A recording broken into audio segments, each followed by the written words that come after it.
Okay, come on, baby. All right, there it goes. Okay. All right, let me just double check. Over here. Where are you at? Boom. Okay. All right. Just give me 1 second and we will jump into this thing. Yeah, definitely there. There's Facebook, YouTube, and X. Everybody's on. Okay. Well, everybody, welcome to Soulogy Speaks. It is the 7-7 gateway, the Sirius gateway, um, the second half of the year. I put up a post about 10 days ago because it came in strong, which is not the first time it's happened in late June, but it was like, get ready because this is going to be one hot summer. And, uh, and I mean that in the highest reverence, to burn it all off. Let's rip the fucking band-aids off. Excuse my French, but I'm a little passionate today. And see what we're made of. Let's show this universe what we're made of. Everything's speaking a different language. A lot of synchronicity in this sacred space today, and it is a sacred space. I can feel the rumble in my heart and my soul, the unification of my heart and mind, the spirit that I call the I am soul. Uh, with this meeting, with this beautiful sister, who we know people that know each other, and and it's been like something that was supposed to happen, and look what happens. It happens on 7/7, and she entered the studio at 5:55, and everything in her life is a five. So I just want to say to you, Raeline, thank you for coming in and sharing space with all of us, and willing to come in, and we'll just be as transparent as we can possibly be because we know that's the strongest suit that we have. Some people will call it authenticity, but the energy feels right. And again, just thank you for coming in. Welcome to Soulogy Speaks, Raeline Brady edition. Thanks so much, Todd. It's my absolute pleasure to be here with all of us Hmm. in the field on this really can't make this shift up day. Finally, as we were just saying, we were trying to get this show together for quite a while, and there were a few stop starts, but here we are on. We didn't really plan it, but it just happened. Yeah, it worked out perfect. And I'm finding that a lot of the shows, I just scheduled mine, all seem to be carrying the same level of synchronicity. It's amazing how, you know, the external, our reflection, which is everything that we can see, and sense, how it's always spoken to us, and we've gained a higher and better acumen for that. But now, for me, and I call them physical synchronicities, now they're involving conscious mirrors.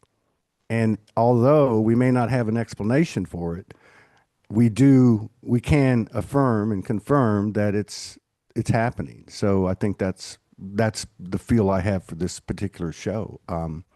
I don't I went to your page when we first tried to do this a few weeks ago, and I kind of went through everything. I like to do that and pick up vibes and see what I can find and surf um, the person's page. And I don't remember much of it. I just remember your energy. I remember a lot of color, kind of like your shirt and your presence today.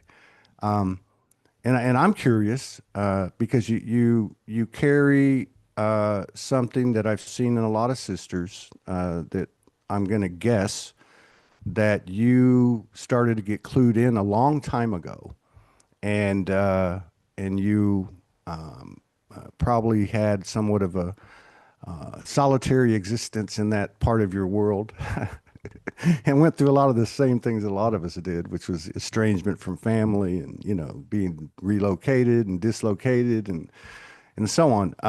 But yeah, I'm curious how did it start for you? Yeah, well, it started as soon as I could talk and I could share what was going on inside of me and how I was experiencing the reality that I found myself in.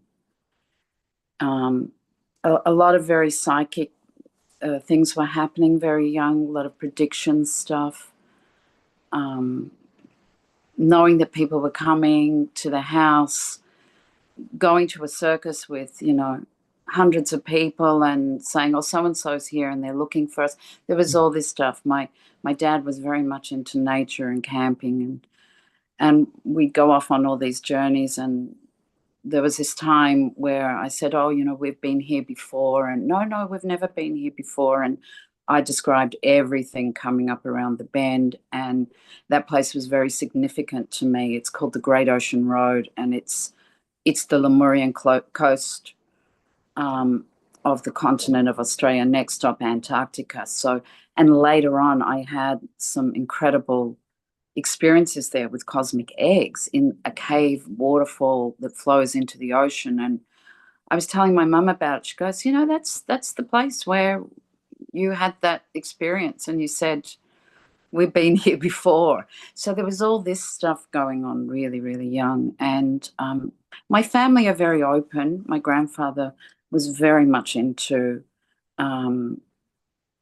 star beings and anything to do. He was a self-made geologist, traveled, spent a lot of time in very early 50s and 60s with Aboriginal in the Northern Territory and WA, so really remote areas as a geologist and working with gold, an old Atlantean, and I know him as who he is in that where those gifts come from and what's been handed down through the family. All the family are very psychic and intuitive, all the boys, all the girls, all singing, all dancing, all, everyone's got it going on with their psychic and intuitive abilities. But there was something about what I was doing was a little bit more than, what the family, it's one thing to know about it or to have the odd inkling and stuff, but then to just go full bore into, bringing through whole consciousness streams and about stuff and having whole conversations where you suddenly realize we're not on the same page when it comes to like going a little deeper with the conversation about those topics. And so that was it. And then I had my father, who was the closest thing to me, suddenly killed in a car accident. I went on a very, what I call my underworld initiations, where I went into very dark places and just not really the same like you, not quite, but almost on the street, and just living a roller coaster life of very highs and very lows. At one point, I was a bee to a honeypot or a moth to a flame for rock stars, and so one week I could be, on tour with the most rich and famous people in the world who had people eating out of their hands, and then the next minute I could be on the street with junkies and prostitutes, and do you know what I mean? My life was on, and it showed me that, basically if you don't have a spiritual anchor in this world and you don't know who you are and what you're doing here and what this is all about, then you're up shit creek. In a barbed wire canoe. Yeah. So, and the interesting thing for me was that, the whole thing went from the rock stars to the rocks and the stars. And then I started connecting in with sacred power places and realizing that I was going and picking up keys and codes from different places where I had left for safekeeping. When that time came, when I walked the land and I remembered myself again, putting back the dismembered parts of self, and just, and it all just sort of catapulted from there. I had 3 near-death experiences and during that underworld initiation phase, and that just showed me, well, I have to just surrender to this. I'm not going anywhere. I've got this, and I have to see it not as a curse but as a gift. And, while other people were taking drugs to open up, I was taking drugs to close it all down because it got too much at one point. Yeah. And so, but then I just had to reconcile with myself, and then it all just opened up from there and became a lot easier. And so this is my 34th year of Earth service, being full-time dedicated to Earth service. Mm. So yeah, and it's great. And it's amazing, as you say, it's a little bit lonely at the start when there's not people speaking light language and all the rest, like decades and decades ago. And now just so much is changing, and so many of us are on board, and more the merrier, I say. Mm. Yeah. Yeah, that's quite a synopsis. There's a lot in there. Yeah. Uh, I like the part about hanging out with the rock star, you know, perceived frequency, and then with the addicts. Um, I remember when I had first woke up and I went to the streets, and I think it was about I want to say probably maybe 4.5, 5 months into this 7 month spirit walk, which I understood it to be. And I decided I might need to try to get my shit together. So the only place I could get a job was selling meat and chicken door to door, which is like the lowest level. I mean, these guys go into neighborhoods that, violating the neighborhood rules and knocking on doors, soliciting. And it's a racket. And so anyway, I had to go into a meeting before I could start. They just so happened to be having this meeting. So I took the bus, went to this place. It was this dingy warehouse district. And I go into this dingy office warehouse. And I walked in, and there was about 15 guys. They were all sitting or standing against the back wall, waiting for the manager to speak. And they were parolees, they were addicts, they were misfits, they were, you name it, because it was the only place I could get a job. But when I walked in, it was nighttime, and it was a dark. They were in the warehouse part. It was a dark area, and as I took them in, and I've seen this light, maybe a dozen times. This golden white light, like a giant aura, just formed over them. And I heard the words, um, I, I heard the words, I don't even know what the words are now because I can't remember. I'm getting choked up. But it was like this, they are you, they are you. They are the lowest of the lowest, but they are just as you described earlier. And having spent quite a bit of time in my previous life, meaning this, before I reawoke, in the corporate world, many boardrooms, many millionaires, and so on, I can totally relate to what you're saying. And then I like to spin on it where you said you went from rock stars to rocks and stars. Did you have a, thank you for letting me share that. Did you have a mentor, whether they were incarnated or not, do you feel? Well, my gatekeepers in this lifetime are my father and my grandfather, Mm. who helped me until I could establish my frequency band to be stable dimensionally, to Mhm. bring through the dimensional aspects of self Mm. that are simultaneously interfacing with what we know as Raeline, but on those levels have other qualities and characteristics and names. And so they were there for a while until I could, really just be as a gatekeeper for me dimensionally. Mm. I always say my wisest teacher and most closest ally is the oak tree. And So for me, yes, I've had a lot of people who have inspired me in human form.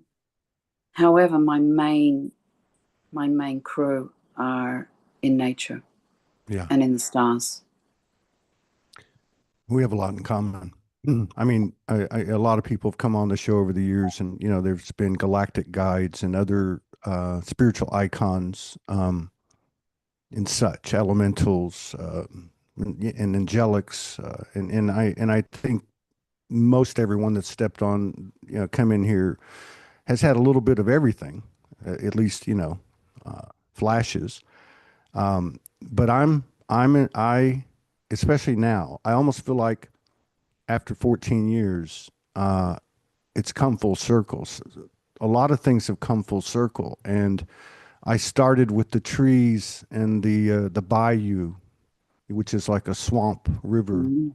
streams. Just lived out there, but the trees and the wind and the animals, uh, the shadows in the forest, the weird coincidences. I mean, I remember walking one night, I used to walk a lot, try to figure out where can I go sleep somewhere and be safe.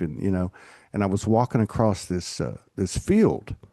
It was about 3 or 4 months into it. And it had like somebody had, we were going to put in a pond or something, like maybe they were building something. They took the dirt out. So it was but it was empty. It wasn't wet. And as I started walking through it, there was and it was in the city, and there was a band of trees, like a little, like maybe just 15, or how would you say it, like maybe 5, 6 meters that way, and maybe 20 meters across. And I looked up and and I was in this place. You know how it is out there in nature.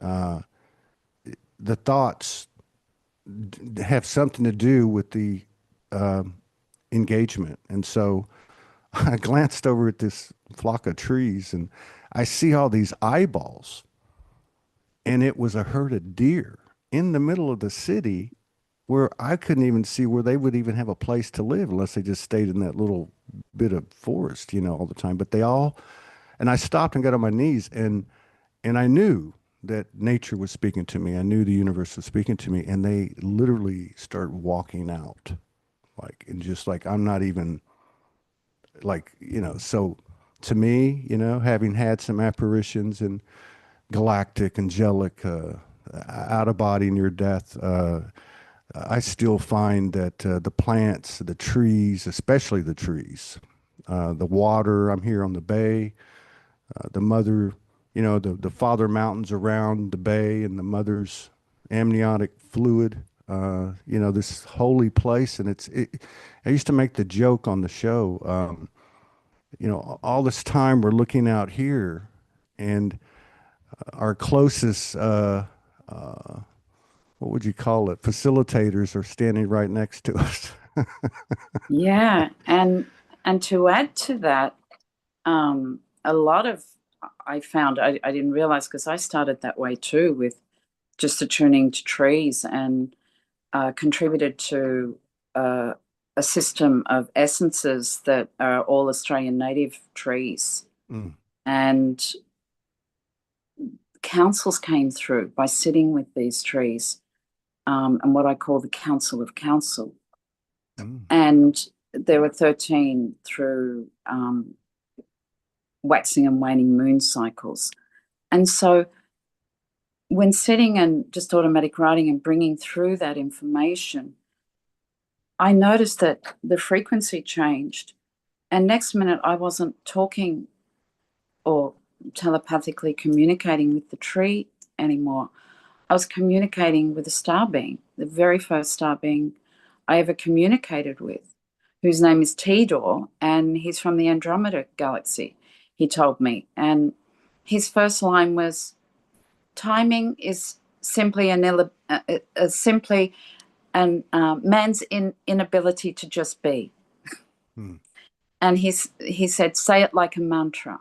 There's no time like no time. mm, And then I understood, or I understood that a lot of the information that I was getting was all about time and time signatures Yeah. and no time and 0 point and Zeptepi. And it evolved from there. But when you're in that space, it's like the whole nature bands around you, whether it be the insect kingdom or the animal kingdom. Like people's dogs would come up and they wouldn't want to leave, and they get them, they get frustrated because they keep running back to me, and they were trying to go home. And kangaroos, like whole groups of kangaroos and cows would just all come around because they know this frequency. Mm, They know this language.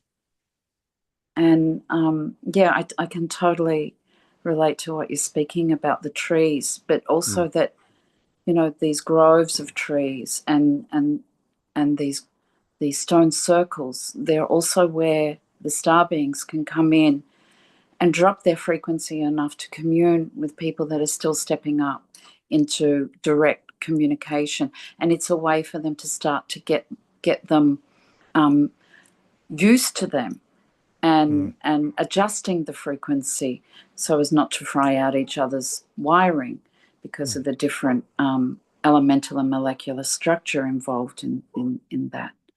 Wow. And so, yeah, I That, totally resonate with what you're saying there. well, that makes a lot of sense. I never thought about that. I'm sitting here, Mm, you know, having a montage of different events over the last mm, 14 years, um, and it makes a lot of sense because a lot of them happened in nature. And it would almost be like, if I'm in a house, it's constructed and it's got a lot of different energies, the people that built it, the people that have been here, whatever. Uh, it's going to have a more dense atmosphere. So you go out to the natural setting, it's going to be a lightness, a greater lightness of being, you might say. And it makes sense that that would be a place where we could meet in a closer to that 0 point, and I like the way you describe it too, because it works both ways. I feel like that's really come on in the last couple years where we've been downloading, at least from our perception, all this time, give me more information. And I think it's flipped, because not that we're not accessing that, but that we're stepping into our true power in nature, and we're now uploading, or at least we probably always have been actually, but at least we're becoming conscious of the value of what we're contributing, which is a human experience. And to be able to do that, it creates, I don't know about you, but it creates a whole different perception of what we refer to as pain and suffering, and the value of the experience becomes something golden. I mean, we're stepping into, this is the promenade now. yeah. It's what I call going live at the Crystal Palace. It's Mm, all our crystal skulls coming online, and we're not just uploading and downloading. We're actually live streaming now, yeah. and we're going live at the Crystal Palace, and it's what I call switching, not just switching on the galactic GPS and working with the coordinates on the planet at different nodal points, but also to switch on our galactic transponders. Yeah. Like I've flown a bit, I've lived in the Florida Keys, and flying over the Keys, you got the transponder with the towers. Yeah. And so we can use that analogy that the transponder is that Mm, we're actually in a constant communicate and a constant exchange. yeah. And it's what Indigenous or Original people here in Australia call right way. And it's when you go in, when you walk the land, you're barcode scanned.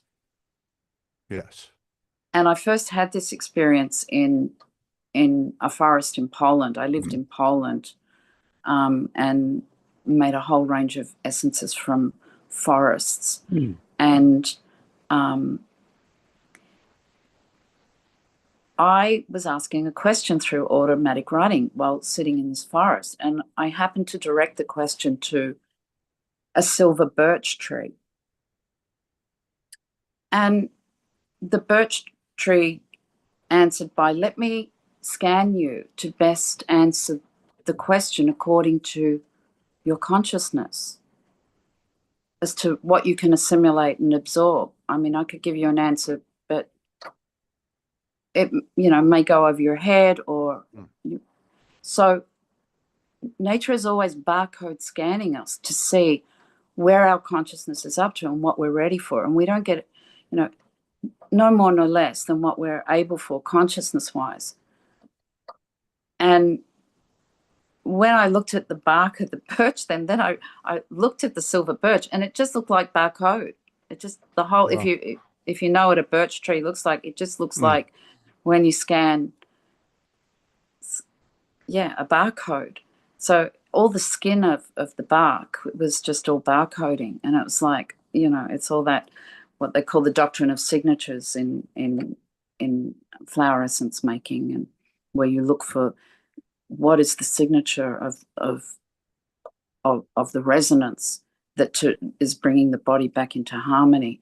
So when original people are walking the land, they're getting barcode scanned, and they know they're getting barcode scanned, but they're also simultaneously barcode scanning. Exactly. And they're detecting, deciphering, and discerning, decoding the land. And this is something we all can do. It's not anything. This is innate gift that is free to all of us. And I always say, start with a local tree in your garden, in a local park or woods. Just start with one tree and just sit with spine against the trunk and just start automatic writing. Don't think about what you're going to write. Just good old-fashioned pen to paper. This is the best way. Ask the right questions. Get the right answers. You'll write the answers. And just get the brain or the mind out of the way and just let everything free flow. And so this is coming online now. We are just live streaming all the time now. And it's what I call, we think that we have this idea or this construct that Genesis is a one-off event. But outside of linear time, Genesis is perpetually occurring. And it's what I call suspended animation. And so we're in this constant suspended animation. And the rocks are in suspended animation. And landscapes are in suspended animation. So it's like we're shifting our frequency to actually start to see that these landscapes are reanimating through us now. We're actually reanimating the landscape through reanimating ourselves. We're moving back into the upper 4D mythical realms. We're breaking free from distortions and looping patterns held in the lower astral. And many are there now. They're absolutely there. And, this is just hop, skip, jump to dimensional gateways. And it is nature, it's the divinity held in nature that supports us throughout. And it is working with source code and source in nature that allows everything to just unlock, and it's happening. It's happening. We've all got our lock and key technology inside of ourselves. And when we're in nature, everything just goes click, click, click, click, click. I give the analogy of like a safe cracker. You're in the land and you're cracking the code on the safe. And so all these locking mechanisms, some are organic and put there for good purpose, and some aren't. And so also discernment is there with that of that discerning, deciphering, and decoding when we're in the land to look at what's and and to walk away if it's not your business. You know? Yeah, uh, yeah, you're bringing up a lot of stuff here. I think just a couple of comments. One, there, it's okay. So I would just have to draw a picture. So that original coding is that Eden-esque, is that Genesis. It's there, and then came the design that we're coming out of, however you want to call it, the inversion. So you had all these overlays. So what are we seeing? We're seeing less and less of nature, and we're seeing all the distortion and this and that. But you mentioned discernment. I think part of what's happening here, it's becoming easier for us to see what is natural. And we're also in at a higher band of frequencies so that those things that may have had power over due to our own unknown concessions, choices, can't touch us. As the days go by, we're we're lighter than them, and again, it's not like an adversarial thing. It's just a different neighborhood. The other thing that comes to me as I'm listening to you about the way it works, because a lot of this stuff, I don't know about you, you've been doing this a long time, but the shows that I have done this year, everybody's saying, yeah, something's going on, but I can't explain it. But it's okay. It's good. It's just moving so fast. But I had an experience yesterday, and you made me think of this. So I go out to this bay most every day for the sunset, and it's beautiful. And there's one round island.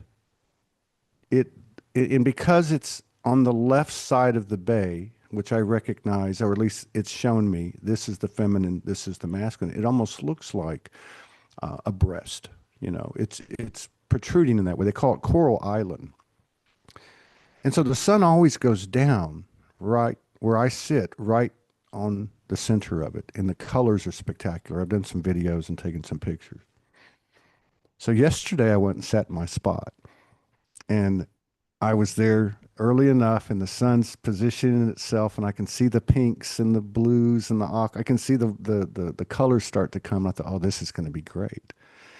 And then all of a sudden, out of nowhere, this cloud cover came in and just blocked it, right? And I thought, okay. And then that voice that doesn't speak said, look, look. And I look, and there's this 6 or 7 or 8 children, probably from like 8 to like 12, playing soccer. They almost hit me in the head with the ball, with their mothers out there playing with them. And it just brought back just a whole volley of memories of my own children, 6 children, and the times that we had. And it was crazy. It was like I merged with each one of them. Like this one little boy was probably 12, maybe 11. And I think he was pretty much outnumbered. There wasn't any boys his age. There was a couple of younger ones, but there was quite a few girls, right at that age, like 11, 12. And I was watching him, and he had a t-shirt on. Now it's hot over here, but I don't know how they do it. He had a pair of socks and blue jeans. And he was just full of sand. And he kept moving that ball around. And then I finally dawned on him. I don't know if I stepped into his soul or what happened, but he was responding to the feminine energy all around him. He was, you know what I mean? He was trying to play with them so he could engage it. And I thought, oh my God, there's nature. And then, of course, but anyway, getting back to what you were saying, it's never the same thing. And that openness for me has taken on a new level. Um, when you talk about clearing the mind and being in silence and allowing the thoughts to come and go, and then you're in that place of you know, of silence, and you don't have any expectations, and you're not resist, you're just in that spot, even if it's for a couple of minutes, and then these things happen, and they just seem to be happening almost in a subtle way, but more frequently every single day. Like, it used to be you turn 2 pages in the book a day. Now it's like 25, you know, it's very smooth. And I think the other thing I wanted to mention, I don't know if you can elaborate on this because it's been talked about for a long time. I know on this show, I would say probably going back to like late 2019, people started talking about time's doing some funny things. But the element of the dissolution uh, from our perception of time and even space seems to be upon us.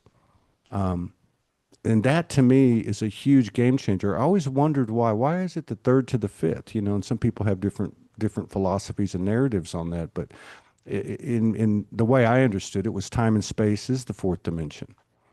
And about a week ago, 10 days ago, I got some information, a message, whatever, and it was almost like a poem. I think I wrote it. Uh, that, in other words, what you were saying at the beginning of the show. Basically, we're not going anywhere. The third dimension, the first, the second, the third, and that the fourth, it was like this. Who created the third dimension? It was created by the fourth dimension, which was time and space. And who created time and space? We did. So that was a kind of explaining to me how we have this apparent leap from 3 to 5 or 3 to 5 plus or whatever, is that's the real game changer. Like, I don't think we realize the level, I'll just use these words, but the level of programming uh, in regard to time and space. It affects us in so many, really in every way. And Mm. it's really leaving now. What are your thoughts on the potential? Well, what are your thoughts on the possible reality of that? I don't want to be assumptive, but and the potential of the collapse of that. Well, I'd like to say it doesn't collapse because it's very valid Hmm. in the fabric of everything. But there are many universal time matrices within this universe,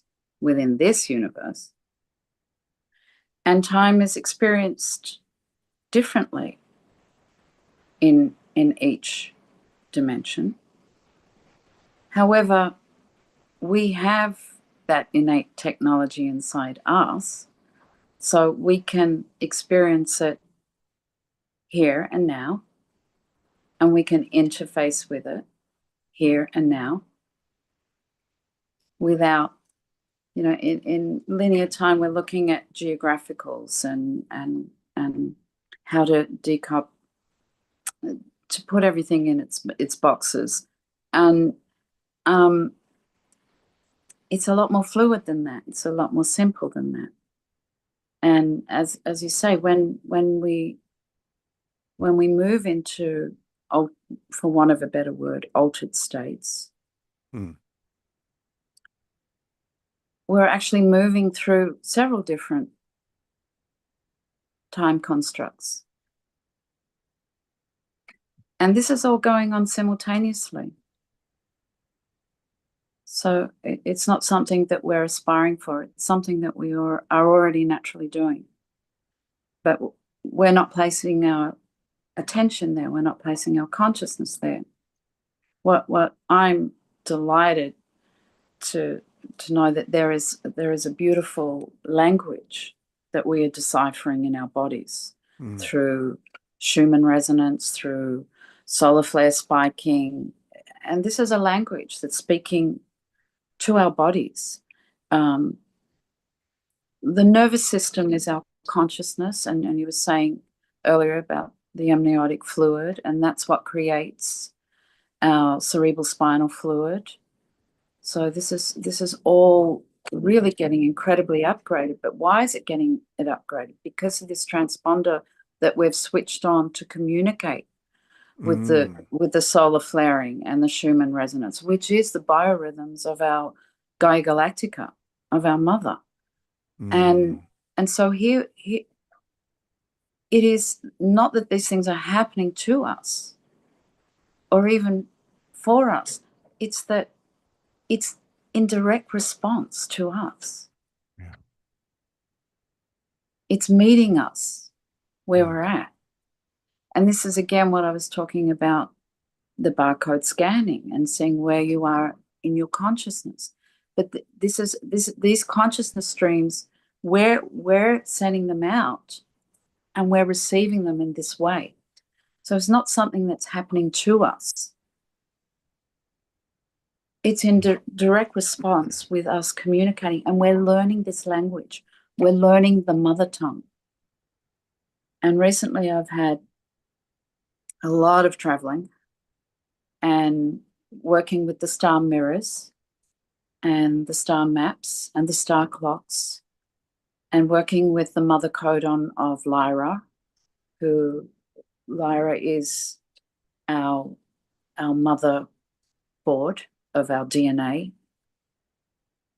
You know, the DNA of stellar clans all come through the Lyra codon. But there's a mother tongue that comes, and it's this mother tongue that we're learning to communicate with all beings on all dimensional levels throughout all time, all space. Mm. And there's a lot of emancipation happening through that. You know, there's a lot clearing up with geopolitical, exopolitical. It's freeing up a lot of stuff through Vega, the brightest star in Lyra, Venus, keeping our heart, you know, our universal heart field open at all times in resonance. There's a lot of help coming to us, but there's a lot that a lot of the beings universally are looking at us in wonder and awe of what we're unlocking now and what we're switching back on in terms of consciousness to recognize who we are and what we hold. And even to say that, you know, these beings are lining up to take birth here, and you know, we can see the children, as you say, they're already coming in wide up and switched on, ready to go. And it is this is the place where, you know, when you've had enough of enjoying the very heavenly celestial realms and the very hellish realms within the inner earth, you come here. You know, most people that are here, that they've experienced it, you know, the gamut of it all.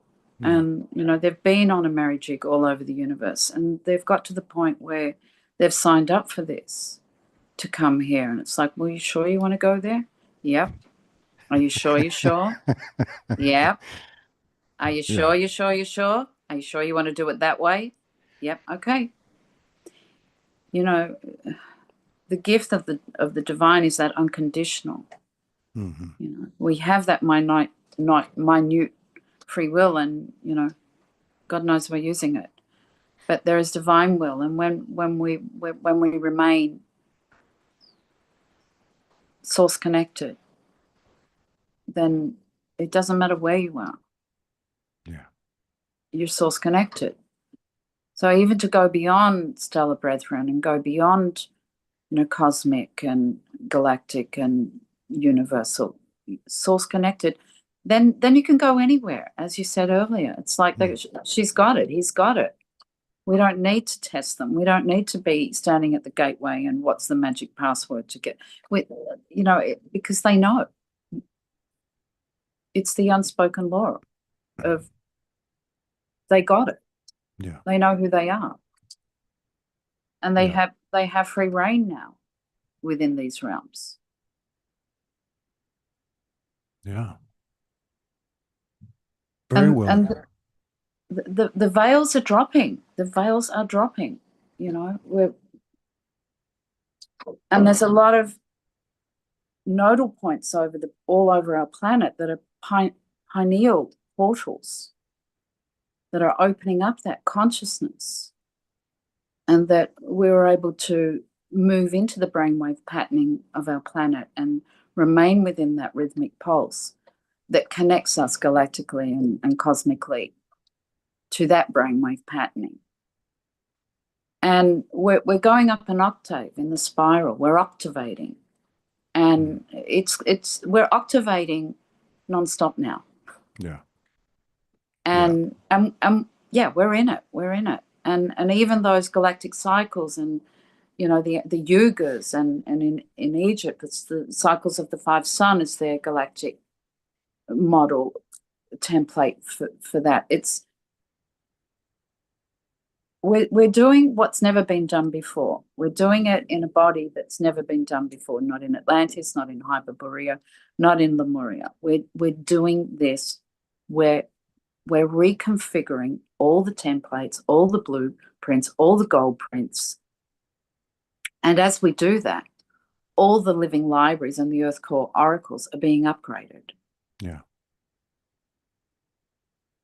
So that's why timelines are dropping. And when you talk about timeline, it's because it's no longer relevant.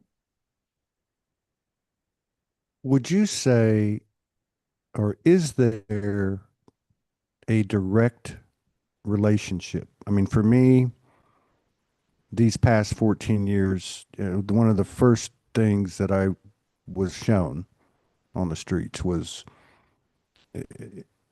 it's a paradoxical course.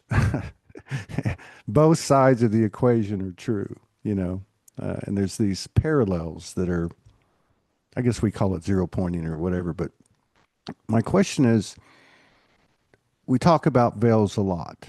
We externalize a lot of this. That's the only way we could really get our arms around it, to get to this point now where it's become this upload, download, this thing that you described. Is there a direct relationship between the veils that are coming down of our own self-awareness of what we're not, which has nothing to do with anyone else, just what we thought we were? Is there a relationship between, what I used to call the brutal honesty of the soul, the no bullshit zone? You walk the streets for a couple years and you have to deal with a lot of stuff. And it's like, we're not effing around here, pal. This is all your creation, your responsibility. But it's something that we all share. Besides the soul that we share is the experience of being a human, multiple lives. And the transformation or alchemization of what we might refer to as pain and suffering. So is there a relationship between that which we are presented with about ourselves, you might say, and that we don't resist, that we embrace fully, no BS, and what we're capable of visiting in these other areas that you describe of a multidimensional? Does that make sense? Yeah. Well, in the Vedas, they say that the soul is Satchid Ananda, which means eternally full of knowledge and bliss. And here we have a material body and we have a spiritual body. But we forget, people automatically just relate between the material and the physical and the spiritual. But they forget about the big chasm of everything else in between, and that is subtle material and the subtle material body. So I would like to just differentiate there when we're discussing about what is the soul and what is subtle material and what is material. Subtle material in and of itself is not spiritual. However, if it's source code connected, it can be. So let's make that clear point first. Then we can discuss everything else in its proper context. Gotcha. And it's not anything complicated. It's very simple as taking your next breath, because that's how close we are to it at all times.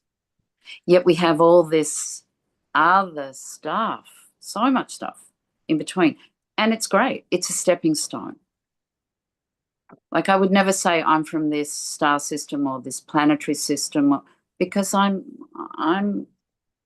All of it. true source. I'm true self source, connected at all times. I'm not that one thing or that one thing or that one thing. This is all still part of subtle material. Those beings and those planets and those realms and those consciousness still have to go through. They're finite. They're not infinite. Right. They're not eternal. But it's a nice step in the right direction in terms of mode of goodness. I got you. And what is righteous for, and our grace and our godhood. Mm. Yes. You just connected a dot for me. Yeah. That I couldn't verbalize, which I'm a talker. It's not something that happens to me all the time. But yeah, I get what you're saying. My and I think this is applicable, but tell me if I'm not getting it. One part of that is that I've kind of looked at it. I thought, we got the thing about the past, our traumas and this and that, and that is not who we are, and we face those things, and there is some kind of process there when we do that, and we come out the other side. But there's also, I've noticed in my work, this attachment to, I think, what you're calling the subtle material, which might be, I was so and so in a past life. I have this connection to Aldebaran that pops up every time something's going to happen, or Sirius, or Jesus visited me and told me these things about, those have to be let go too. Now, I kind of cringe when people say need to and have to, and I just did it. But ultimately, what we're becoming that you so eloquently describe in the body, in this density that hasn't been done before, that's the space it is. All of it, all of it's gone. And I'm, what you described, I describe as the you, me, we, and it. It's all of it. I have a affinity for Sirius. The first one that showed itself to me, or Aldebaran. But no, I'm with you. I don't know. I just know that none of this comes, and it doesn't mean that you and me won't be standing next to each other, or a variety of other people, pets, places, things, whatever. It just means we're all kind of in the same sea of soul, and it's fast. I mean, it's overwhelming. The Well, reality of what we're doing mm, is is superseding any and all belief systems. And I've said for years on this show that Zen proverb, let go or be dragged. And it's so funny how these sayings that we've had that have been given to us from sacred texts like the Vedas and such, they're taking on greater and greater and greater meaning mm, every day. mm. And it's like we don't throw the baby out with the bathwater, and we integrate it. We Mm, integrate. We true self, that's the mudra of it. True self integrate. And when we integrate everything, we don't need to let go of anything. mhm. Everything has its, according to consciousness, has its rightful place. Everything is valid. Everything is meaningful. My life on the streets taught me, and when I went to teach, I spent a lot of years teaching in different countries, different healing modalities and consciousness tools. And during that time, oh, but it's all right for you, you've got this, and it all comes so easy for you. And then I tell my story, Mm, and they're all crying. And it's like, I don't tell the story to blow hot air up my ass. I tell the story because this is real compassion. yeah. And if I can do it, then you can do it. And I know that's why I call that street phase my apprenticeship. You know, it Mm-hmm. was my underworld apprenticeship, and it was Mm-hmm. my rite of passage for being on the earth. My underworld initiation for me is intrinsically linked with my earth walk. Yeah. And you know, I'm not having your experience of the earth walk; I'm having mine. But we can we can share we can share the codes, the frequencies, the exchanges that always integrates everything back into the whole. And I love that what you were talking about the children, because I was going to say about the children when you were mentioning that. And it's like, we don't throw the baby out with the bathwater. It's like, it's the come unto me as little children. Mm-hmm. It's that childlike wonder and awe, the curiosity that we're all moving into now. It's going to override living your passion and your uh, manifesting, you know, like demigods with hard-ons. It's moving I love beyond this all lady. that. You know, it's moving beyond all of that. You Yeah. know, and just yeah, it's the come unto me as little children. It's the childlike wonder and awe. It's every day. Be curious. Be curious. Yeah. That's what's going to just open everything up to you. Yeah. Nature being Yeah. being in the childlike wonder and awe, and your curiosity just to set it on fire, you know, set it on fire. The flame that doesn't consume. Yeah. Yeah. That's another dot connected. And I'll tell you, uh, it's like these levels of awareness for me, which is, let's just say, these last few months. I can't, they're like on the tip of my tongue, and I can't, what is that? How do you put your finger on that? But what you just described and the way you said it, because I'm a passionate man, I'm a passionate soul. But if I remove that, that's even closer to the you, me, we, and it thing. And it's not a place, it's every place. It's where I'm at, right? So what I'm saying is, and it happened to me last night. It happened to me with the engagement I had with nature at the beach that I told you about earlier, but it happened afterwards too. So it was after dark now. It's 7:30. I'm in this beautiful, authentic Mexican little town with no Westerners. It's just incredible. And by the way, the name of the town and the name of the bay is La Piñeta, which is pine cone, pineal. Ah, So, so well, I'm walking, and I thought to myself, yeah, I don't feel like just going home, and I don't want to do any more work. And, no, I just want to walk and see what comes. And somehow or another, I had forgotten this magic that's happened over the last few months, probably a year. Taking these walks, just something will happen. I'll meet someone, something will be given to me, you know. I can't remember what it was last night, but there was something that I wanted. And some of these places will close like at 8 o'clock on a Sunday night. And I was walking or looking for something, but just being open, being curious. What's this? What's that? Look at this. Look at that. Marveling. And then I met this dude, this guy from Canada, who's standing next to an establishment that he owns with his Mexican wife. And and it dawned on me. I thought, everything is, the book comes, the book comes to you, and you come to the book. It's kind of like what you were talking about with the land. A lot of people talk about grid work, and I went over here, and I activated, or I got, it's a mutual thing. It's yeah. always shareable. My friend, my good friend, my brother, he says, it's real if it's immediately shareable. It's that's real. That's the you, me, we, and it. That's it. It's not something that, oh, I created this, or I created Soulogy, or I made this poem. That's not me.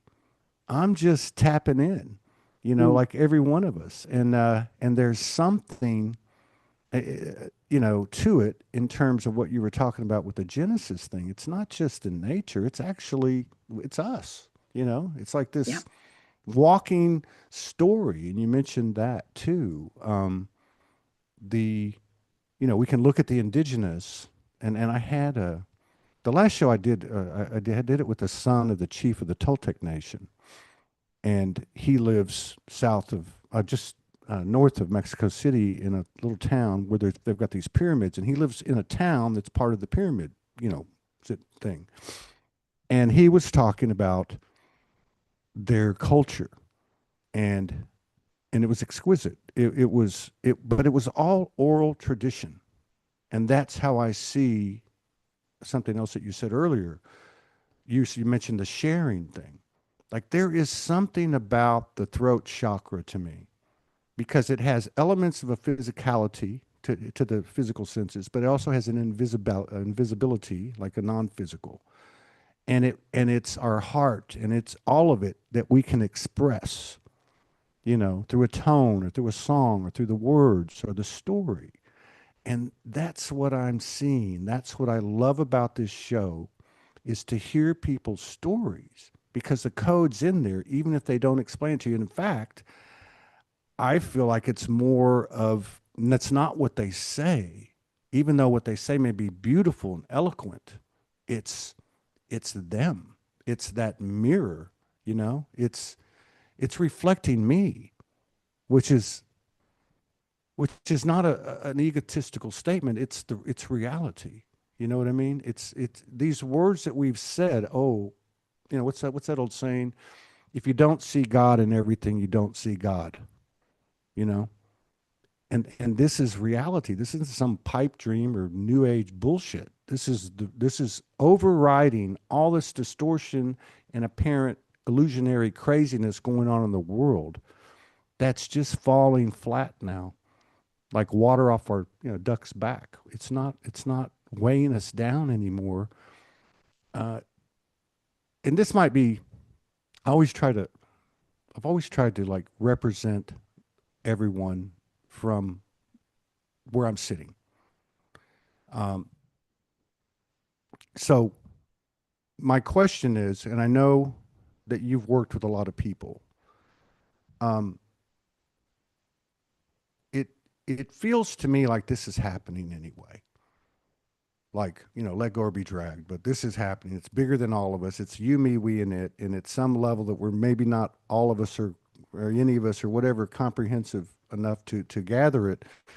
It's happening. But is there is there or what is the relationship now? Not a year ago, not 2 years ago, not 5 years ago. What is the relationship now between our balance, our harmony, our grace, our awareness with the deprogramming and the clutter and the distortion on a personal level, the unconscious stuff? Is it going to fall away for everyone? Is it still shadow work or whatever you want to call it? Is it still the highest priority? Where does that stand now? Because everything seems to feel a little bit different, especially this year. Well, yeah, it doesn't matter where you are, as I said earlier, everybody's going through the same set of lessons and teachings, the good, the bad, the ugly, and the beautiful. It doesn't matter what dimension you're on. Mm. We know about the galactic wars. We know about the Lyran Orion wars. We know about the Lemurian Holocaust.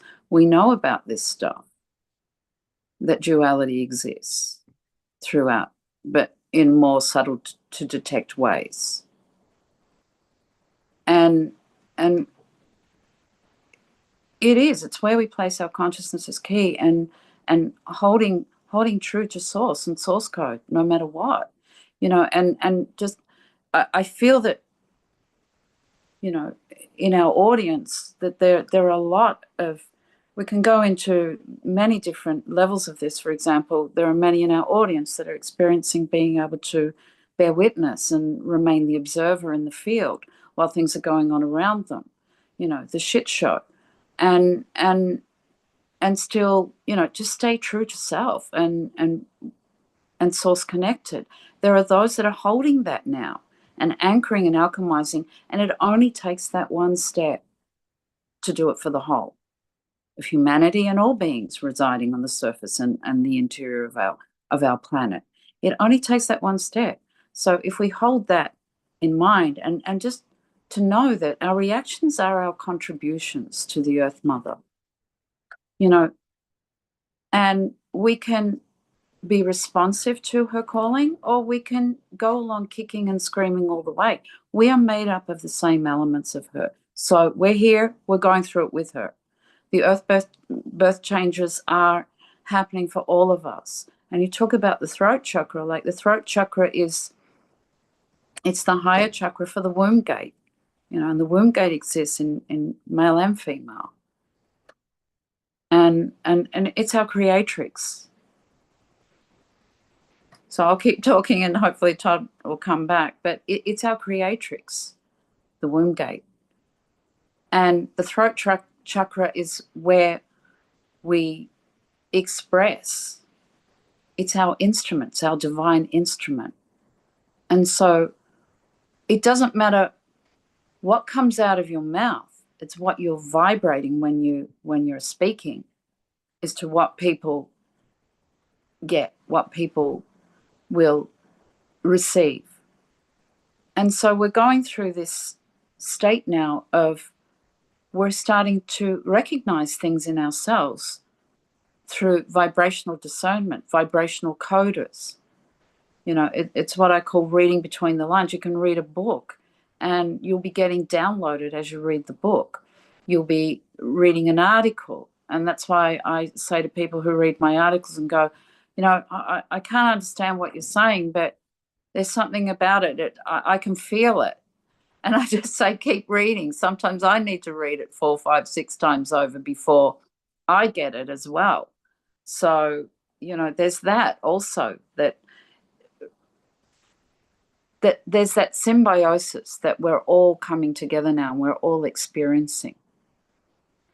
And it's happening. I mean, everyone's recognizing that time isn't what it was, consciousness-wise. Everyone knows. Where are the days going? Where are the weeks going? Where are the months going? Where are the years going? Everyone. Blind Freddie can see and deaf Danny can hear that these frequencies related to time and time signatures through nature and the changing of the Earth Mother's molecular and elemental structure are having a huge effect.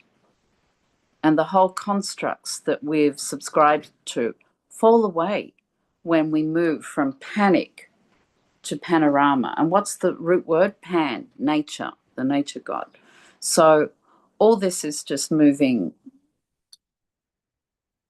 and we're moving with it. And we only get what we're ready for, no more, no less. And so, Okay. could you hear? No, the power went out, but I'm glad you kept going. I Yeah, I sent kept you a note. going. Oh, see, here we go. This is the what I'm talking about. Like, um, something like that happens and you don't miss a beat. You know what I mean? Or the reality or the co-creation, the collaboration, the life, the experience that we share comes through and has been in different ways. Like doing this show, I can give you so many examples where we would have technical glitches, and it took me a while to figure out, you know what, that's us, right? It's exactly what it is. I And remember I had the privilege of interviewing David Icke a couple of times, and the first time I interviewed him, that happened. If you go back and look at it, it's bizarre. There's three of him appear, and it's going boop boop boop boop, and he says, "This has never happened before."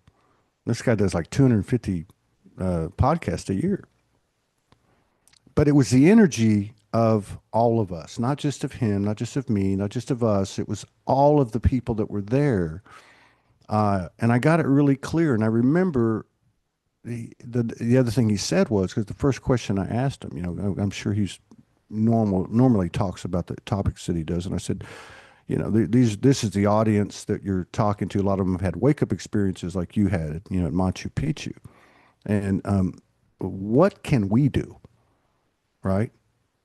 And then later on, as I was thinking back and digesting and integrating everything, I realized, well, that was indicative of the energy, Yeah. because he said to me, "No one, this is my favorite subject. Nobody ever asked me that."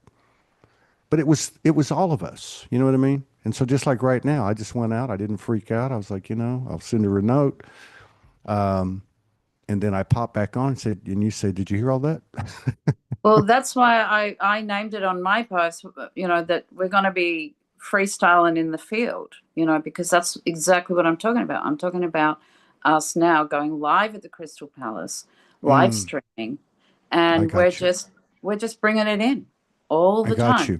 It's not something Yeah, where we have to go and set a time aside to meditate or to do this. I We're in got it. you. We look up out the window and we look at a cloud. um, but it's good that you come in at this point, because I wanted to say, why is it happening so quickly? Because so many of us are reaching that symbiosis Mm, with Gaia Galactica, with each other. And it only takes one of the monadic group to come online right. to interface with the eight original soul cells of each individual that are here in a body,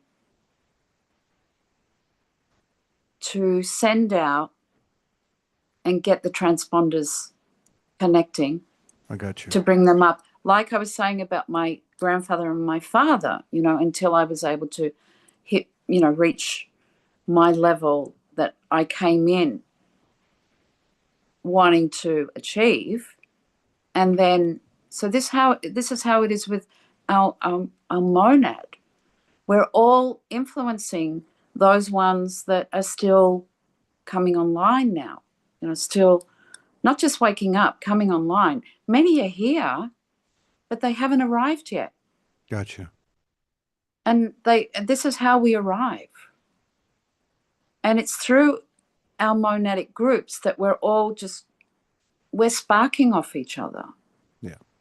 and we're bringing each other up. And what one might be dragging their feet with a little bit, or having a little bit of a quandary about, then there'll be streams coming through to support that within the monad, and that, because, and consciously working with that within monad, is really important. And Todd, I don't actually work with a lot of people. I'm a bit of a lone she wolf, to be honest.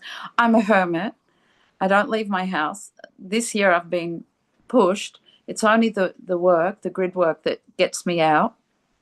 And I've been traveling nonstop since last um, October.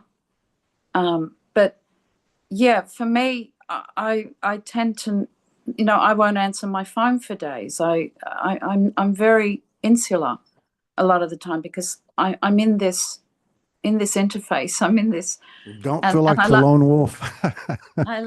I I've been the same. And I think a lot of people have. I mean, really, Yeah, yeah. this last year, certainly this year. I, Um, I pushed myself to do these podcasts. I pushed myself. It doesn't come natural, but then when I'm in it, it's like I just, I can talk underwater with a mouthful of marbles. It's like, so we're all of it and we're none of it. I know. Yeah. It's you know, I wrote this line in a poem or song, nothing's everything's the golden child. Nothing possessive, nothing's everything. Everything possessive with apostrophe S, the golden child. Like that's my way of describing what you're talking about, um, we're live in the Crystal Palace, right? It's this, it's not a place. It's this combination of what we brought in, what we experienced. That's our code. That's what you describe as this has never been done before, which I totally agree with. I have for years. And it's our turn this time. You know, you could say it that way. It's not like we're the best of we're just the latest. And yeah, the universe is sitting on the edge of its seat, living metaphorically, vicariously through us. We're the boots on the ground, and there's something about that, you know, that I have always admired. You know, whether I was walking the streets those 2 years, you know, with a hole in my heart and tears and doing the work, or I was at a Soulogy Fest in Sedona with 100 people, and a sister goes up like you, that I've known for years and recognized like you know, energetically. And I said, you know, you want to come up? No, no, no, no, no, no. And then on the last stage, yes, I'm going to come up now. And she came up and she put her hand on her heart and she said some incredible things.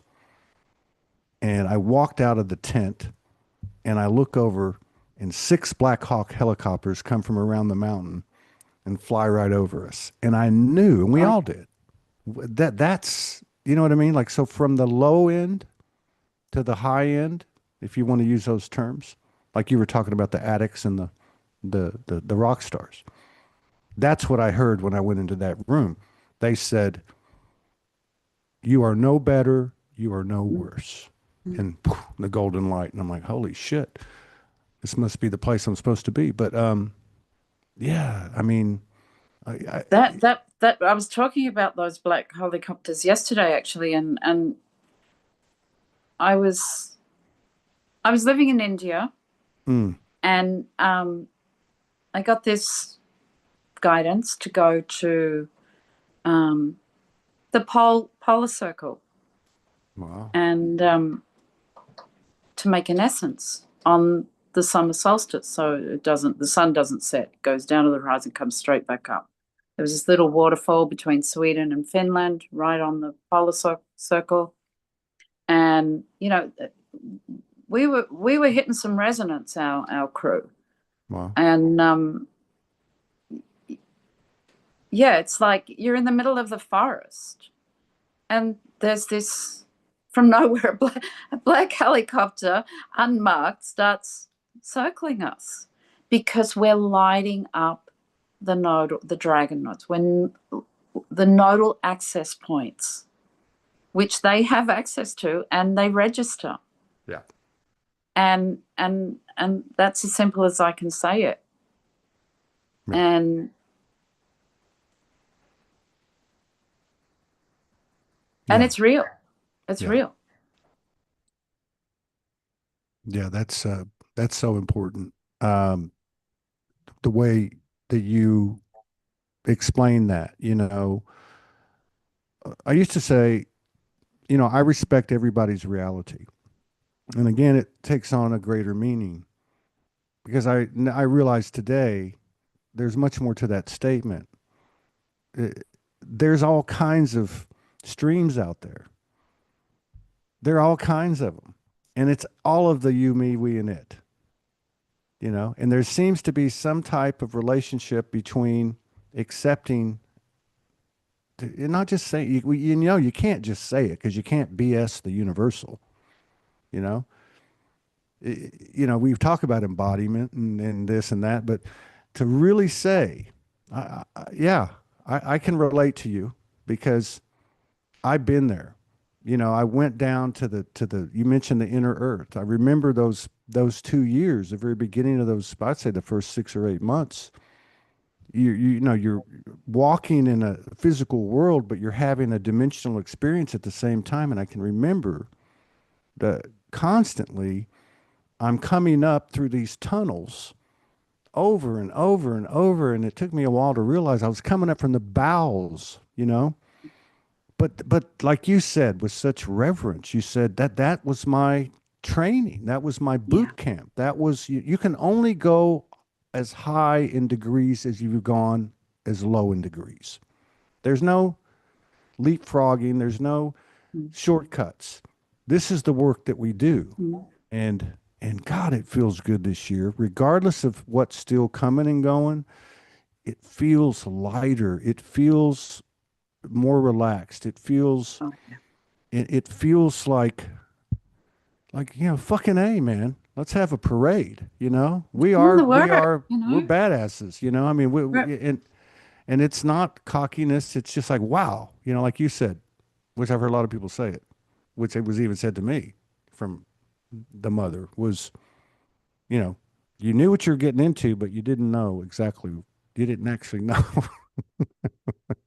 what it was going to be. I think we're at the point now where we're starting to go, wow, wow, slow this ship down, slow it down a little bit, because the minute we get done, we're going to be like, oh man, I wish it could have gone on longer.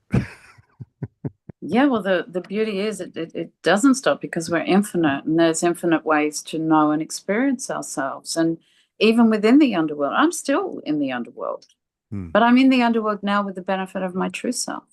Yeah, And I'm not floundering now like I was yeah, then. And, I can instantly recognize when I let down my guard and when I leave a gap open.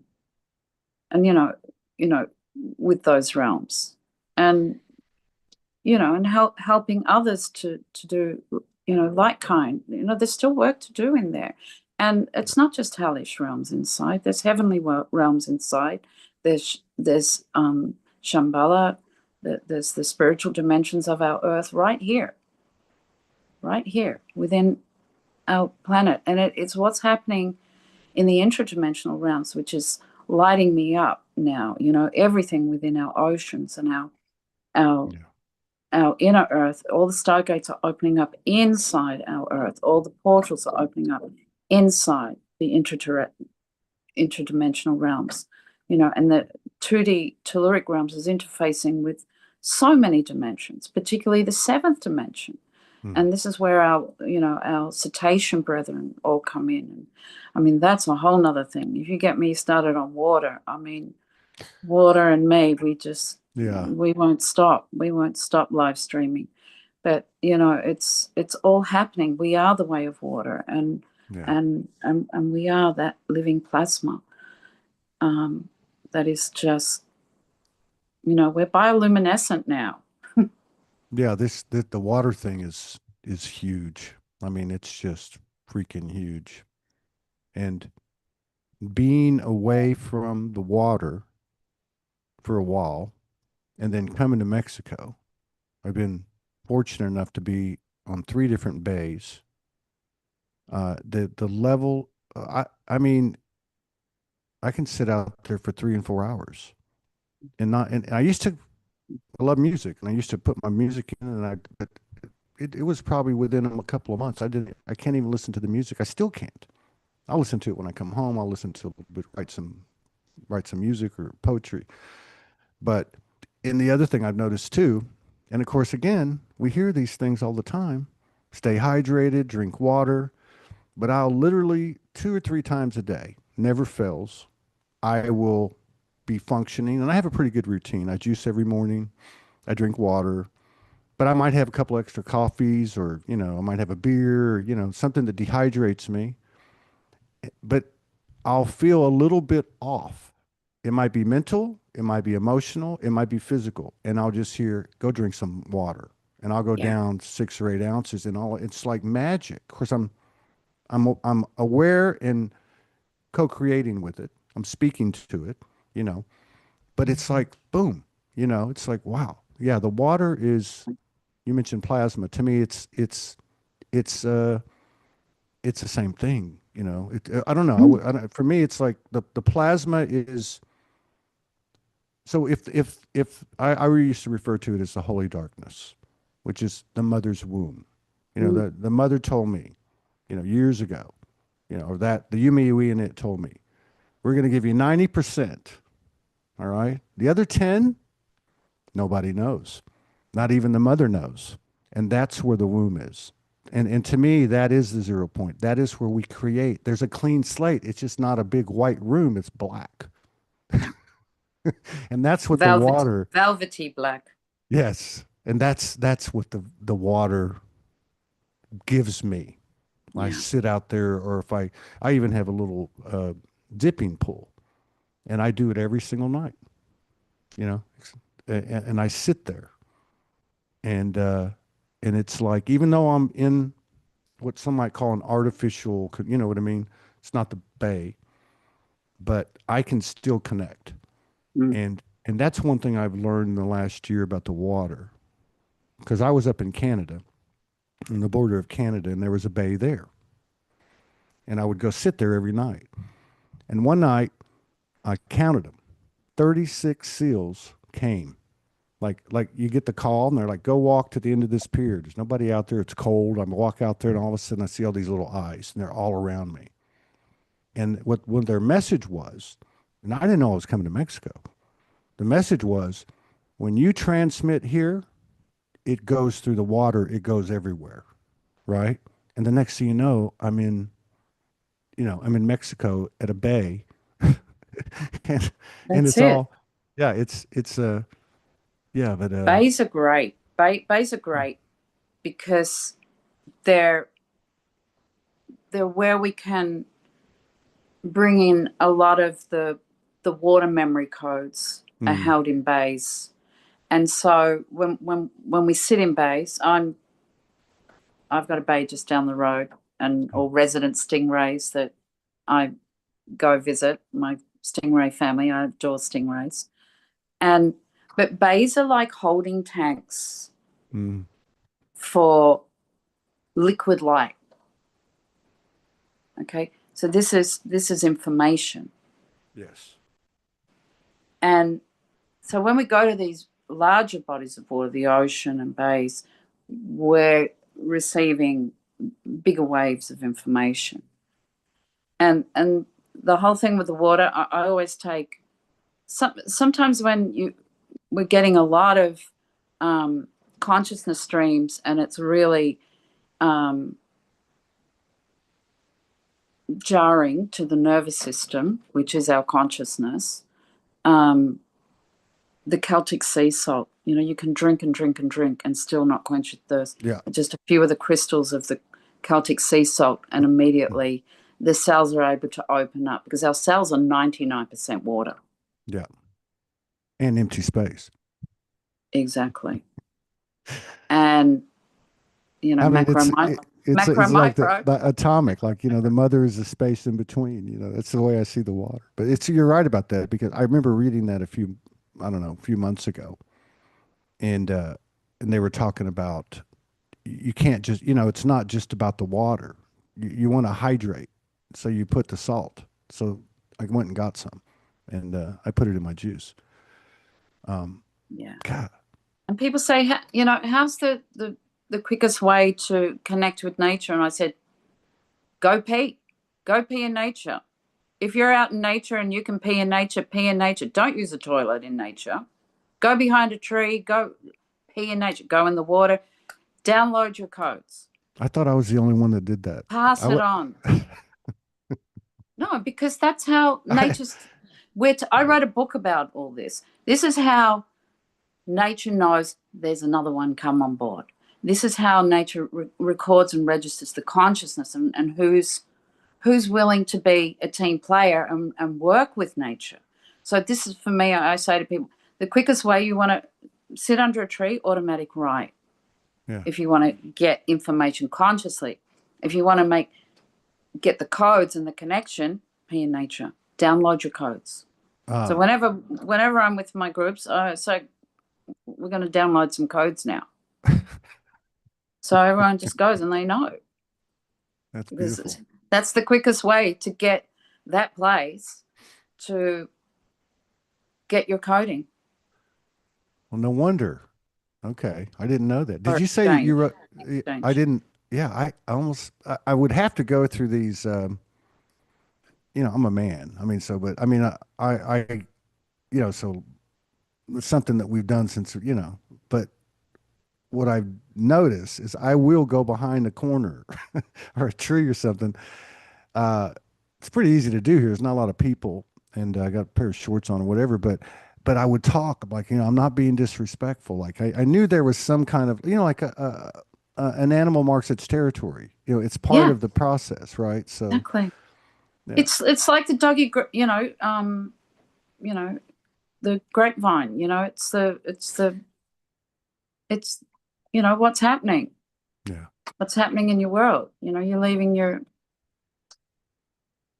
message. Did you say that you wrote a book in regard to it, or Yeah, you I wrote read? a book on some essences I made. The whole forest range I was talking about, about 25 years ago, self-published.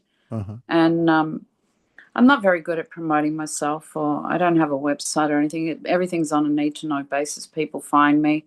Yeah. Um, the only thing I do really is Facebook and the articles. But yeah, I've written a few books and a deck of oracle cards as well, based on sacred power sites. So And is that all on your Facebook? not anymore. I'm going to get it back up and running. Yeah, I mean, I I know. let it lapse. I let it lapse because Yeah, I I was like. doing other things, but I can bring it back in. Yeah, In fact, I can relate though. I get it. Yeah. yeah, I mean, I shut down everything. I shut down the website, uh, same. everything. And now it's just YouTube, Facebook, and X, and I just, you know, basically doing these shows, getting it going. But God, it feels like something is organically assembling in a natural way. And I'm not just talking about me. I'm talking about, it's like, I don't know how to explain it, but it's like um, the pieces are all coming together. They're interlocking. Things like judgment are fading because they're becoming too much to bear, you know, whether it's you or you see it or you feel it. It's just weird because there's so many things that have been constants, that have been givens, but they're not coming with us. I equate it a lot to like false flags. Of course, we know about 9/11, but even like when the light worker community started to bust open in 2012, 13, 14, there was there was a lot of false flags. There'd be 3 or 4 a year, or whatever. But as time went on, they'd be like a 2 day story. You know, part of it would be because these digital warriors would expose it, but it was more than that. That was a reflection of what was happening to us. It was just falling off. It was like this not real. So that transponder, GPS, and that vision or clarity or lucidity. The Crystal Palace Yeah, going live. yeah, yeah. I got to ask you one more. Thank you for sticking with me for an hour and a half. I know it's been good. I mean, I'm not thinking about time. I'm thinking about just we're magging with each other and we're in the Yeah. moment. And Uh, do you want to come on again next month? sure, Okay. Uh, later in the month's better because I'm traveling. that's fine. We'll just spend a moment with me after we turn the live stream Yeah. off, and we'll just set it Yeah, I up. wanted to talk to you about that Pinecone Bay because Yeah. that rock you were talking about in the water, I was getting a whole download on it as you're speaking and seeing it, and actually light language is coming Do you through want to to? Do me. you And then want when you said Pinecone Bay, I went, oh my God, to? Do you want to talk part about of it now, or you want to talk about it after? we can talk about it. Well, just that, as I said, these pineal portals are all coming online, I got you. and there's certain places that are holding these pineal portals, and they involve golden eggs. They involve pine cones. It's a golden egg, by the way, Yeah, and I and can't believe you just said that. Nothing should surprise me anymore. I won't even go into it, but that's yeah, doesn't we'll, surprise we'll we'll be here for another 3 hours if me. Yeah, we open that yeah, can of worms on that subject. But yeah, I'd be delighted. I mean, um, it's just like we're having a chat, and yeah. Well, more the that's all. merrier. Yeah, that's it. I mean, what I've always tried to do, but it's different now. There's something's different now. I guess it's me. I think another thing that's come in too for myself, and I've observed it. I do a lot of blogging. I share probably 300 memes a day. Uh, so I'm exposed to a lot of things, and I guess it's um, would be explained like this, that everything that I experience, obviously, we've all had the conditioning where we had this association with things we didn't like outside of ourselves. But we also had this, and we've come to terms with that. You know, it's all us, right? But it's also uh, the experiences that we have that are more, let's say, of a more positive nature. Oh, this person did this, or this did this, but it's us doing it. It's that genesis. I love what you said because I picture like a sphere, you know, auric field of a human soul, and like I use this analogy a lot, like a Forrest Gump bubble. Like you're in a bubble, Forrest Gump. You know, everything you touch turns to magic, kind of thing. I'll give you one other example. Like I'm living with two cats right now, one male, one female. We've merged twice. I didn't try to make it happen. They're talking to me, particularly the feminine one. And then she starts speaking to me like a telephone operator. In other words, carrying messages from feminine counterparts, more than one, and giving me tidbits of the feminine side of me, Mm. basically. So my awareness grows. It's just, and then the other one is I walk through a town, there might be 8 streets north south and might be 8 streets east west, this part of the town, the main part of the town. Cobblestone, muddy streets, collarless dogs. You walk down a block, and there'll be three or four of them. None of them bother anybody. They're just sitting there. They're just chilling. I mean, it's weird, but I know that that part of it too has been a message, as you were talking about earlier. All of it's coming online. Are we're in that field now, uh, where the animals, the plants, the bay, everything, the conversations with each other, and then you get a hit, and your sister, she says to you, by the way, I was getting a download in light language coming in. That is a golden. Yes. It's Yeah, beyond validation. It's beyond telepathy. It's the pieces assembling. yeah. So, And but yeah, yeah, the cats, that it's the same like the trees, and as I was explaining it, like the Grover trees, that this is where star beings can come and we can receive counsel through it might be sounding like we're speaking to the cat or the cat's passing on information, but it might be an aspect on Sirius C with the cat beings there, or it might be, the lions of Lyra. yeah, There's all these amazing, you know, exactly. uh, interfacing going on, and it's all of it Yeah, all at you're right. once. Yeah, And you're right. it is, we're just in the most incredible, amazing, for want of a better word, time on our planet, and it's what I call the calling home of the children of the one heart race. It's, the four color races, um, three groups of four making up the 12 tribes, with the 12 as one being 13. 12 is one. And this is the law and the lore, L-O-R-E, of one. Yeah, And our tribes are all here now. yeah, And more are arriving, more are coming online and arriving here. They're here in body, but they're actually coming and recognizing their entry and exit gates.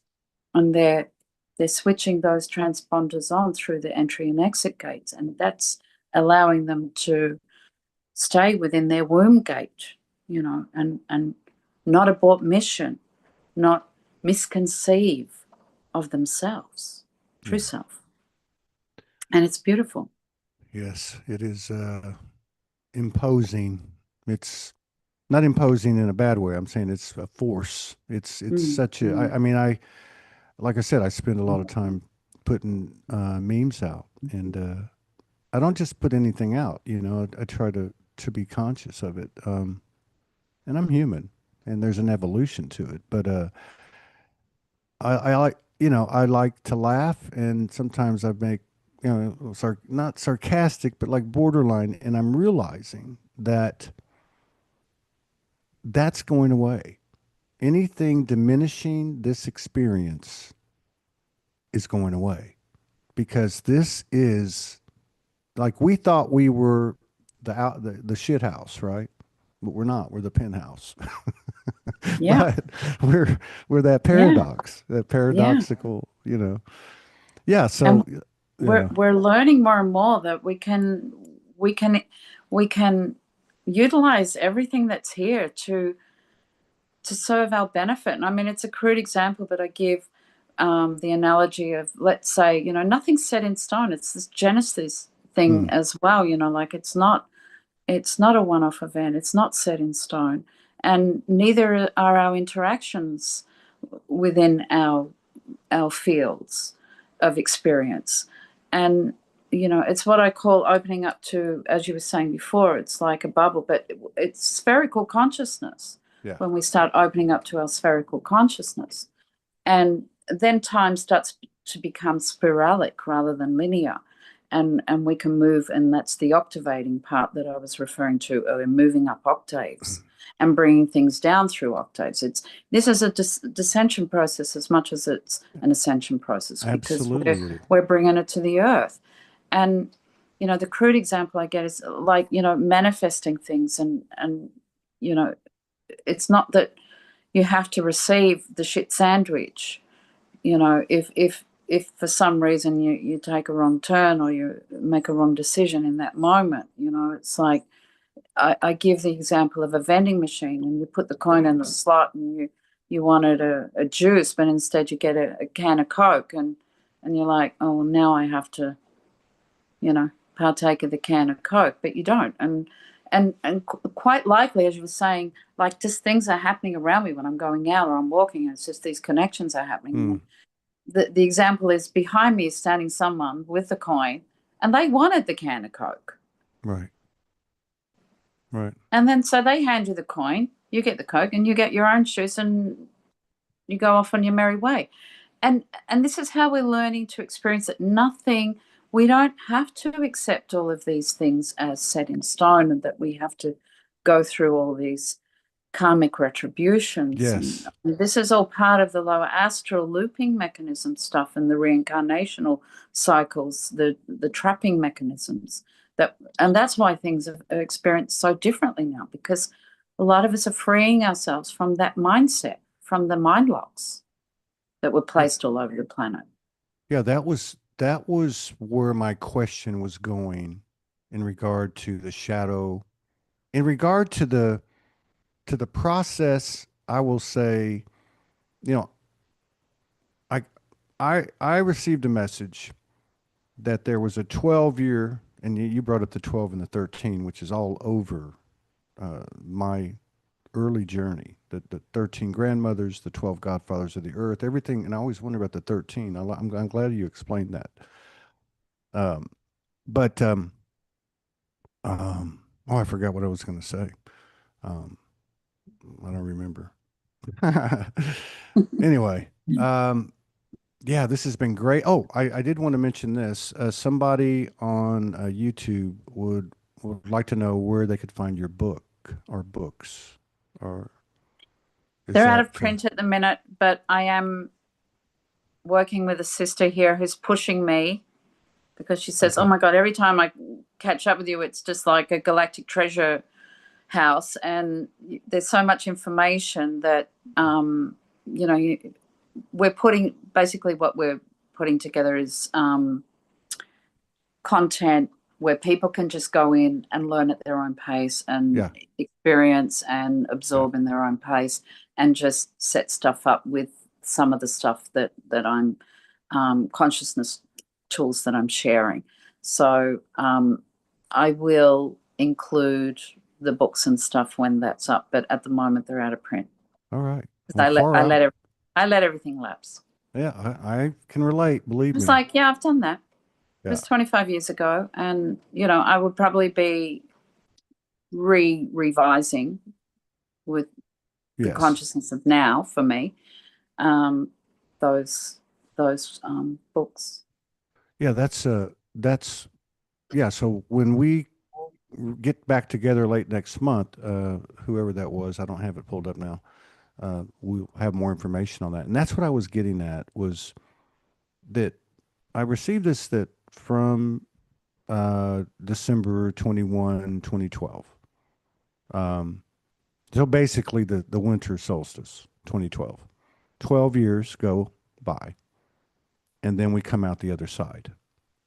And that would essentially be, this year.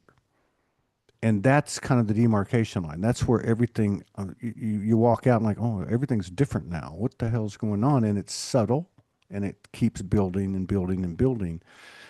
And it's almost like we spent, and it would make sense, um, now in this 13th year, which is also the first year, if there's a 12-year cycle, you know what I mean? It's weird. Yeah, yeah, But like absolutely. you go up the roller coaster and now, or mountain or whatever, and now we're about to do that, or we're doing that. I mean, hell, we're 7 days into it, and I'd say we're picking up speed pretty Yeah, quick. or we just keep, True. plateauing on the summits of each mountaintop, and go up and up. Yeah. Yeah. I don't, But I feel it's good to vibrationally sometimes come down, as you say, yeah, sometimes you have a beer and you yeah, coffees and stuff that that influences, but right. also there's something to benefit from that in terms of bringing it to the ground Yeah. Yeah. and grounding the stuff and not having it just floating around airy Yeah. fairy, or that we can find the anchor points through certain activities too. But it's consciousness. A wise person can find God crying in their beer. Yeah. If their focus is on God and Yes. not on woe is me. Yeah. Yeah. And I mean, it's not what we're doing; it's the mood we're doing it in, what we're connecting with. absolutely. Yeah. I tell the story all the time, when I was on the streets, I ate McDonald's 5 days a week, and I would alchemize the food. And I became healthier. I mean, I can't explain it, but it was a conscious meal because it's all us. You know what I mean? Yeah, You know what I mean? And yeah, what I meant by the second half of the year wasn't like going into the depths. It was the speed, the mass acceleration of awareness and our ability to take it in, uh, integrate and actualize. Like people talked about over the years. They talked about instant manifestation. And again, what we said before now has these different, more expansive meanings, right? And it's like that whole thing, like you were saying, it's become a constant thing now. It's like a yeah. constant communion. And even if you try to get away from it, you're not going to be able to Oh, because, once you wake up, you can't stand under the light of the sun and pretend to fall back asleep. It's yeah. painful. It's Yes, that's what I painful mean. Yes. to And pretend to be unconscious. yes, it is painful. That's why we're all hermits now, Mm, you know? mm. Well, Well, yeah, it's sort uh, of the social, yeah, butterfly flitting around, social butterfly flitting around, and socially, when you're out with hundreds of people in a situation, and just how to still hold your frequency but still be able to interact in a way that's beneficial yeah, for others, and that's it. We're becoming masters of time. We're becoming master alchemists of frequency, and the good, the bad, the ugly, the beautiful. It's all we're in it, and we're interfacing with it, you know, personally and planetary, and that's what we're here. We're here to mix it all up. Yeah. We're yeah, we're what do they call them? Airbenders, or I mean, we're basically, for lack of a better, we're learning how to not manipulate in a bad way, but we're learning how to manipulate energy. We're learning how to create, I guess you could say that.